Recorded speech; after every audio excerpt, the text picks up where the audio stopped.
Bismillahirrahmanirrahim. Assalamualaikum warahmatullahi wabarakatuh. Sebelumnya izin memperkenalkan diri, saya Rahmaini Skarjanati, mahasiswi Prodi Gizi semester 8, Fakultas Ilmu Kesehatan Universitas Muhammadiyah Profesor Dr. Hamka.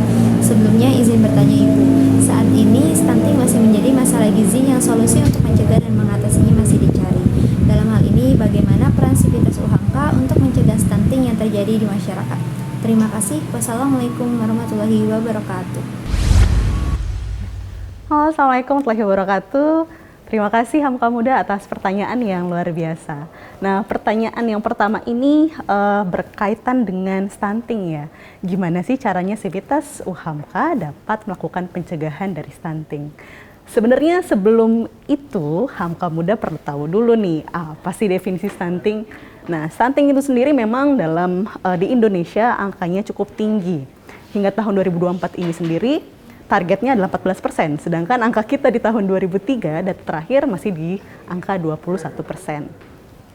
Angka ini, stunting ini merupakan masalah gizi kronis yang terjadi pada anak yang merupakan penyebabnya adalah dari mulai masa kehamilan hingga pada saat anak lahir. Nah, kondisi yang terlihat stunting ini dilihat dari berdasarkan tinggi badan menurut umur. Jadi kalau kita lihat anak dengan seusianya, tinggi badan dia akan lebih pendek. Nah, kondisi ini dikatakan stunting karena akibat dari masalah gizi kronis jangka panjang, gitu ya. Jadi tidak hanya pada jangka pendek, tapi juga jangka panjang. Nah, apa sih peran Sivitas UHAMKA dalam pencegahan stunting?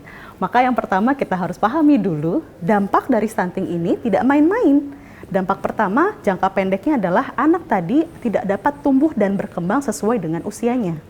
Yang kedua, dampak jangka menengahnya, pada usia remaja nanti dia akan berisiko pada penyakit degeneratif lainnya. Dan dampak yang jangka panjang sampai kepada terjadinya kegagalan dalam berpikir atau terjadinya brain damage, ya, kerusakan otak. Nah, ini harus dicegah dalam proses mulai dari janin hingga saat anak mulai makan, yaitu anak stunting ini terlihat saat anak usia 2 tahun. Maka ketika ditanya, kira-kira apa ya peran Sivitas UHAMKA dalam pencegahan stunting ini, yaitu Hamka Muda perlu melakukan perubahan perilaku. Jadi justru remaja pada masa remaja, pada masa mahasiswa, itu dapat melakukan perubahan perilaku, yaitu dengan perubahan perilaku makan. Karena pada masa remaja, tinggi sekali pada kondisi anemia yang dimana ini jika remaja terus mengalami anemia pada saat dia masuk ke dalam kondisi kehamilan, ini menjadi faktor risiko tinggi pada penyebab dari stunting. Jadi jangan sampai Hamka Muda menjadi kontributor dalam peningkatan stunting. Maka stop di Hamka Muda untuk mencegah stunting. Nah, dalam penyelesaiannya pun Hamka Muda jika ingin ya nanti di saat punya rencana dalam menikah gitu ya, harus paham betul bagaimana faktor terjadinya stunting tadi, yaitu dalam proses asupan makan selama masa kehamilan perlu ada perubahan dalam prinsip gizi seimbang. Nah, inilah kira-kira jawaban gimana sih kontribusi atau bagaimana sih pencegahan dari stunting.